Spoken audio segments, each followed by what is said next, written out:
A child's voice echoed faintly in the night. It wasn't the laughter of innocence, but a strained call, almost swallowed by the restless wind.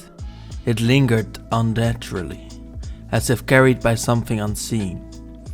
The wind itself seemed to hush, listening, bending toward the sound with an eerie reverence.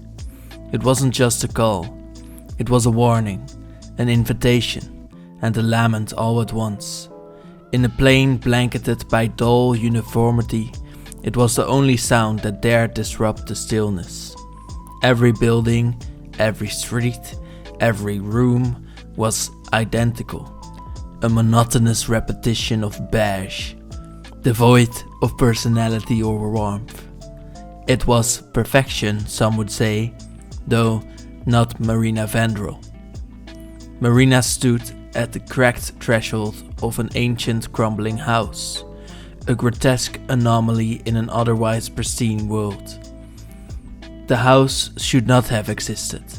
Its warped shingles, the moss that strangled its walls, and the sagging foundation were in direct defiance of the plane's rigid laws. Yet here it was, a blot on the landscape, pulling her into its depths. And so it did with her parents, who had moved in. Despite the unease of their neighbors, who peered out from behind their immaculate curtains, disapproving and fearful, Marina clutched a flickering lantern, the faint light trembling in her hands. Behind her, the neighborhood remained deathly silent. "That house," they'd whispered, "eats the fearful. Stay away." But Marina didn't believe in ghosts or monsters, and the pressure from her tormentors, the faces she avoided naming in her mind, had pushed her too far. The depths of the house seemed like an escape, a refuge of decay where no one would think to follow her. As she pushed open the cellar door, a blast of cold, damp air hit her. The air felt alive. She hesitated. "Hello?" she whispered, stepping onto the warped floorboards. The house groaned in response, the sound stretching unnaturally, as if the very walls were breathing. Her lantern flickered violently, casting shadows that twisted and moved with a mind of their own. Marina froze, her pulse thundering in her ears, every instinct urging her to flee. But then came the hum. A deep resonant vibration that felt less like a sound and more like a force pressing against her skin. It reverberated through the air, through the very wood beneath her feet, reaching into her chest and clutching at her heart like a cold hand. It wasn't human, it wasn't alive, yet it beckoned.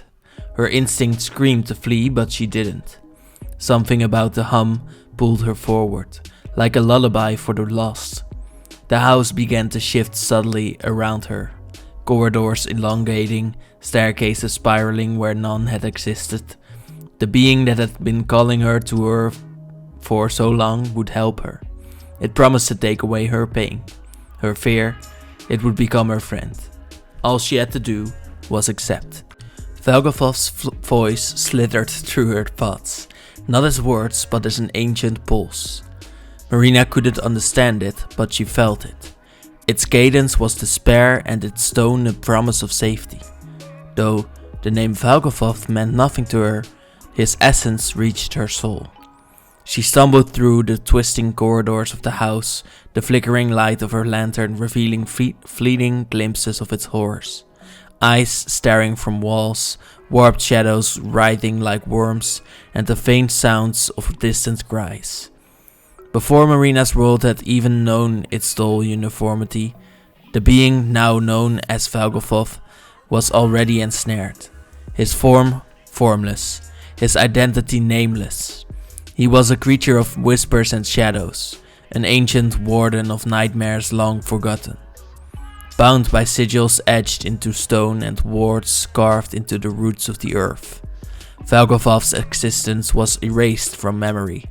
But the house remembered, a fragment of his prison, lingering as a scar upon the land, and over the eons, as his captors withered and fell to dust, the cracks in his bindings began to widen, His jailers were gone, but their wards remained, locking him in a chrysalis of shadow and binding him to a decaying structure. For countless ages, Valgavoth had waited. His only sustenance was the faint fears that seeped through the soil, carried by the occasional mortal who dared approach. But Marina was different.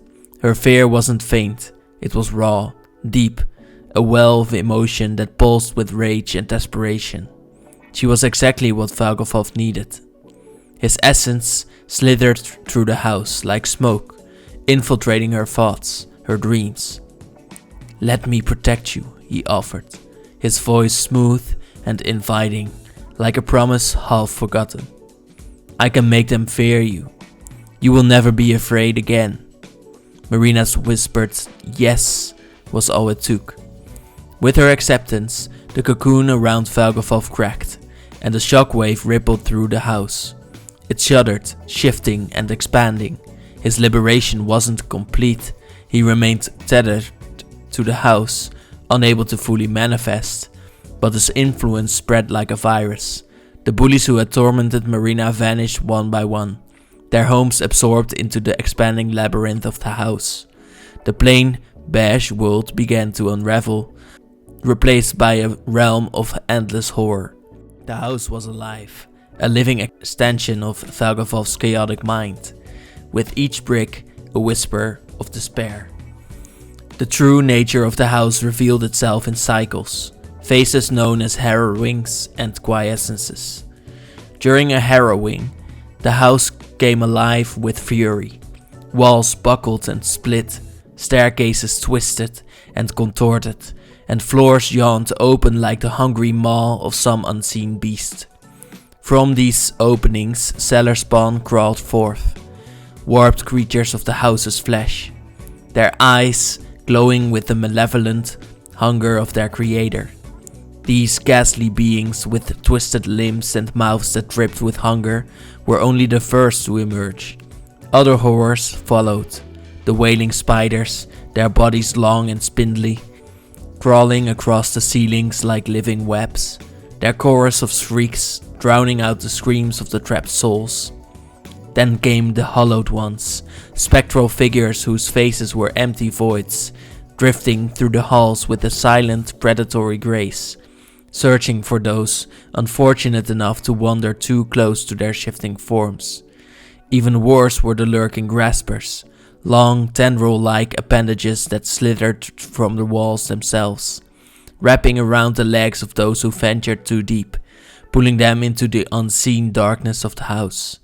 And in the deepest bowels of Duskmorn there were the devouring eyes, great bulbous orbs that floated with the essence of fear, emerging from cracks in the foundations, their lids peeling back to reveal endless empty sockets that could consume the very souls of those who had gazed upon them. Each new horror served a singular purpose: to feed the house, to nurture its growing hunger for despair, and to torment those foolish enough to remain within its walls. Or to go there because going away wasn't an option. With every passing harrowing, the monsters grew bolder, more numerous and more twisted, an endless cycle of horror that seemed to stretch beyond the limits of time itself. The air grew thick and oppressive, distorting into a chaotic blend of maddening whispers and low, inhuman growls. Shadows moved of their own accord, stalking anyone unfortunate enough to be trapped inside. The very architecture seemed to conspire against intruders, leading them in endless cycles until they collapsed from exhaustion, their sanity fraying with every step. Victims were pulled into the depths, never to be seen again. Survivors told tales of walls that bled, of doors that screamed when opened, and of twisted halls where time itself seemed to fragment. Their stories were fragmented too, as if the very act of surviving the harrowing had torn pieces from their memories.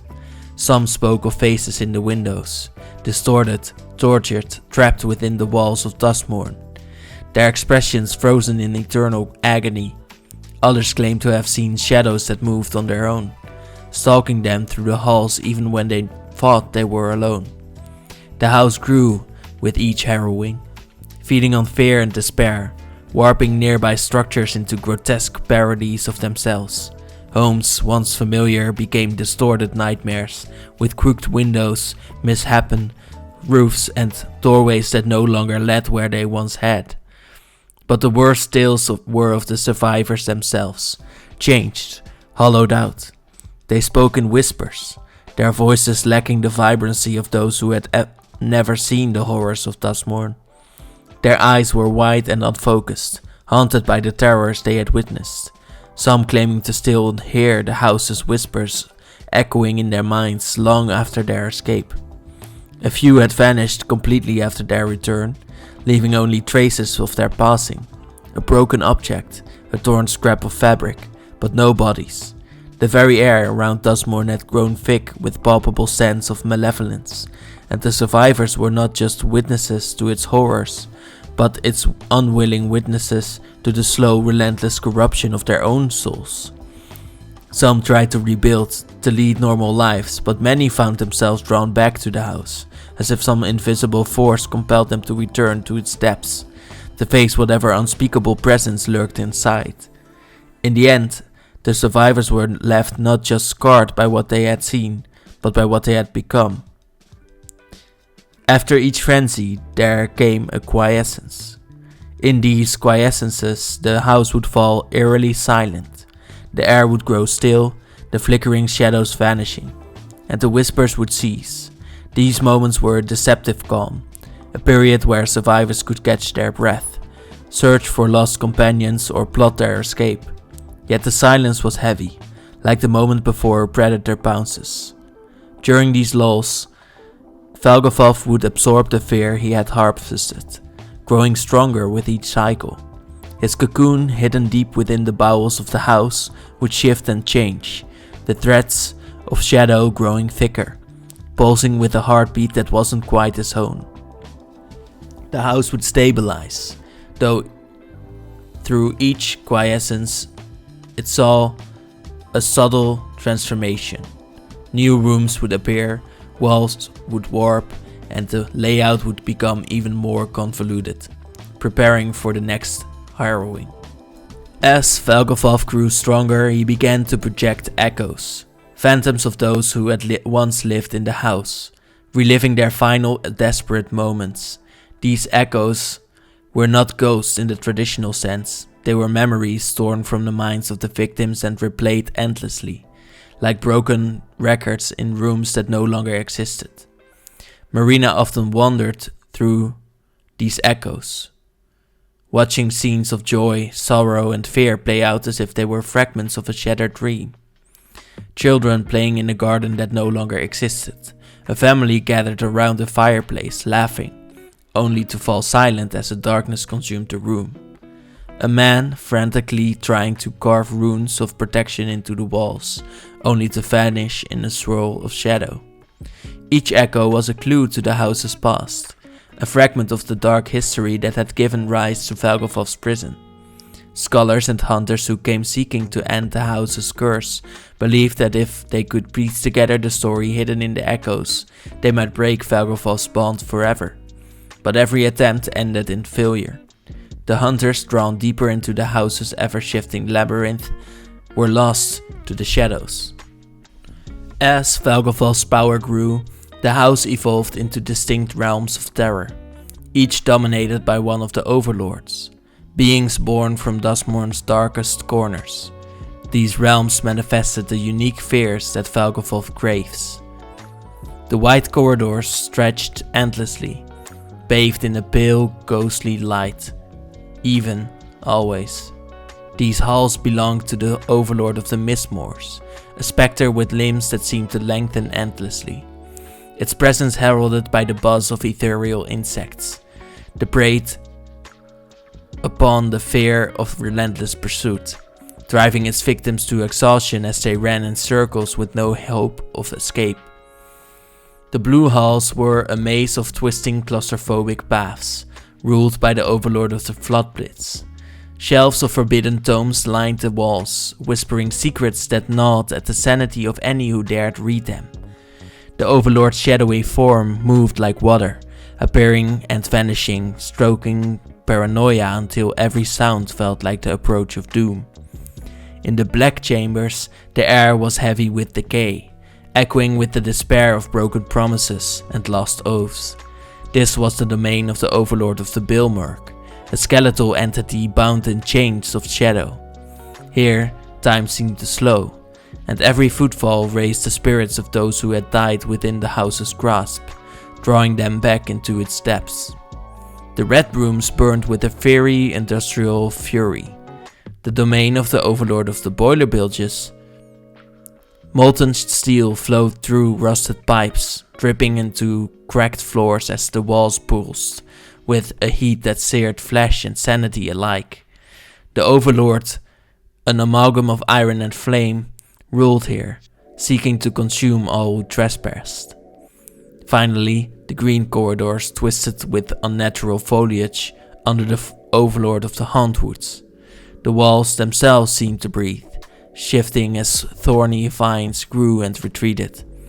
This domain was alive, a hunting ground where silence was deadly, for the overlord thrived on the terror of sudden isolation. Each overlord served as a piece of Valgavoth's growing power, feeding his evolving form. They were both his jailers and his generals, keeping the house contained while also aiding in its relentless expansion. When Marina's parents disappeared, it was as if a spell broke. Something cracked inside her. She ventured deeper into the house, driven by a fierce determination to find him. She believed he was trapped somewhere in the heart of Duskmorn, and if she could find him, she might undo what she had set in motion. With each step, the house pushed back, taunting her with echoes of her father. Always just out of reach, his voice calling to her from behind sealed doors and crumbling walls. As she descended deeper than anyone had before, she came upon the heart of the house, the cocoon that held Valgavoth's true form. It was a sphere of living darkness, tendrils of shadow writhing and pulsing. Feeding on the fear that saturated the house, she was drawn to it, her lantern barely piercing the thick, oppressive air. But when she reached out to touch it, the cocoon shattered. The house screamed, a sound that tore through the foundations of reality itself. Valgavoth's true form emerged, a mass of shadow and ice, a being of pure nightmare, no longer bound by the laws that had held him. He towered over Marina, no longer a whisper but a roar. The house, his prison, began to collapse, shifting and bending as reality itself seemed to break apart. Marina's world turned to chaos, a cyclone of fear and fury that consumed everything she had ever known. Yet in the midst of the storm, Valgavoth did not strike her down. Instead, he regarded her with a strange, almost gentle curiosity. It was not the end she expected. It seemed like they would be bonded forever. Years later, the house stood still. Its broken foundation settled into a new, strange stability. The overlords returned to their domains, and Duskmorn resumed its cycles of harrowing and quiescence. Marina was left here to wander the house, but would never see the horrors once again. Duskmorn continued to grow, its walls expanding to accommodate new fears, new stories, and new sacrifices. The house, it seemed, would never be satisfied. In the end, Valgavoth remained, his prison now his kingdom, his cocoon now his throne. He had found a way to break free, but the cost was to become something new. He no longer sought to leave. The house was his, and he was the house, forever evolving, forever feeding. And the lantern that Marina had carried still burned, hidden deep within the house, a beacon of hope or a lure for the doomed. No one could say for sure. Duskmorn was now a legend, a tale told in whispers, a warning and an invitation. Some say it is a place where the lost can find themselves. Others say that it's a trap from which none can escape. But all agree on one thing. In Duskmorn, truth is another face of fear, and fear itself is the ultimate evolution.